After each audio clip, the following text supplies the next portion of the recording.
នៅដើមសតវត្សទី13នៅក្នុងរជ្ជកាលរបស់ព្រះបាទជ័យវរ្ម័នទី7ប្រទេសខ្មែរមានវិសាលភាពទឹកដីធំទូលាយណាស់គឺខ្មែរអាចគ្រប់គ្រងទឹកដីប្រទេសខ្មែរសពថ្ងៃរាប់ទាំងដែនដីកម្ពុជាក្រោមផងប្រទេសចម្ប៉ាទាំងមូលផងទឹកដីប្រទេសឡាវនិងប្រទេសថៃសពថ្ងៃផងរួមទាំងមួយភាគនៃជ្រោយម៉ាឡាការហូតដល់ជ្រោយកោះក្រានិងប្រទេសភូមារហូតដល់ទន្លេសាឡវិនព្រះមហាក្សត្រខ្មែរដ៏ល្បីល្បាញអង្គនេះជាសូរិយាវង្សជាអ្នកផ្ដួចផ្ដើមជាអ្នកគូសវាសប្លង់សំណង់ស្ថាបត្យកម្មដែលមានភាពល្បីល្បាញបំផុតនិងមានភាពអាត់កំបាំងបំផុតក្នុងចំណោមប្រាសាទបុរាណនានានៅក្នុងលោកនោះគឺប្រាសាទអង្គរវត្ត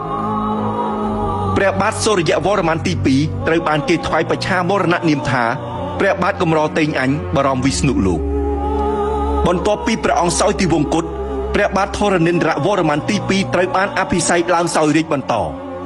ព្រះបាទធរណិន្ទ្រវរ្ម័នទី2ជាប្អូនជីដូនមួយរបស់ព្រះបាទសូរ្យវរ្ម័នទី2និងក៏ជាព្រះបិតារបស់ព្រះបាទជ័យវរ្ម័នទី7ដែលជាស្ដេចខ្មែរដ៏ខ្លាំងក្លាបំផុតនៃសម័យអង្គរ